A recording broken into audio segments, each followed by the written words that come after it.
Kelsey Plum admits she made a bad joke after calling out Caitlin Clark.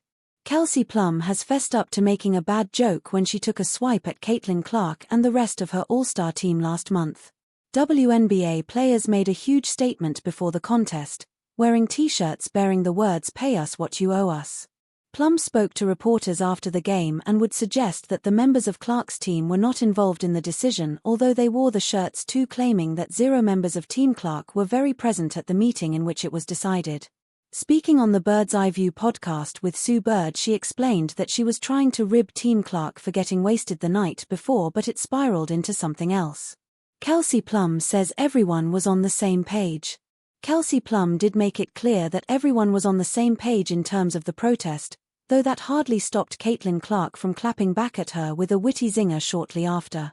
"We all wore the shirts, we're all unified.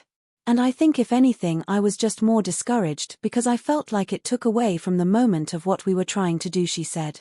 Plum, Clark, and the rest of the WNBA could soon receive better terms as the Players' Union opted out of their collective bargaining agreement and is negotiating a new one with the current one set to end on October 31st.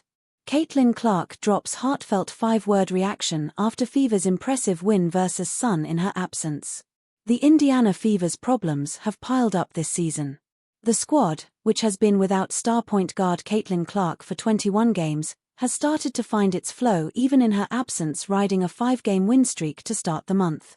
However, just as the Fever were about to get back to full-strength, season-ending injuries to Ari McDonald and Sydney Colson signaled that the team isn't out of crisis yet.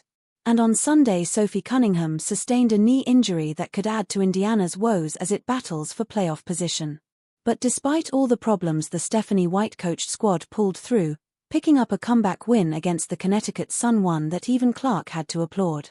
Caitlin Clark reacts to Indiana Fever's gritty comeback win versus Connecticut Sun. With 8 minutes to go in the second quarter, Cunningham went down with a knee injury after a collision with Connecticut's Bria Hartley. While the extent of the injury was unclear, Cunningham exited the court in tears, and the Fever announced she would not return. Cunningham's exit seemingly shell-shocked the Fever, who trailed 48-29 at halftime. But a career night from Kelsey Mitchell saw Indiana come from behind to steal the victory. Mitchell, who scored just 4 points in the first half, finished with 38, showcasing her ability as an explosive scorer in the 99-93 overtime win.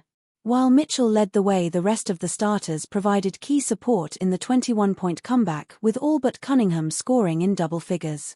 All-star Aliyah Boston chipped in a double-double with 14 points and 13 rebounds, while Natasha Howard had 18 points and 9 rebounds. Although the Fever were left without a true point guard after the season-ending injuries to McDonald and Colson, the arrival of Odyssey Sims brought optimism, and she delivered. Sims scored 19 points in the win and gave Indiana a stabilizing presence despite the growing injury list. The Fever's bench did not contribute much, with only Michaela Timpson and Lexi Hull scoring. But Hull stepped up in the absence of her twin, adding 8 points and hitting the dagger 3-pointer that sealed the overtime win.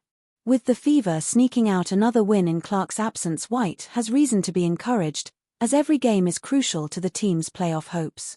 As Clark prepares for a possible return this week, the Fever hope her injury woes are behind her, because any setback could mark the end of their season.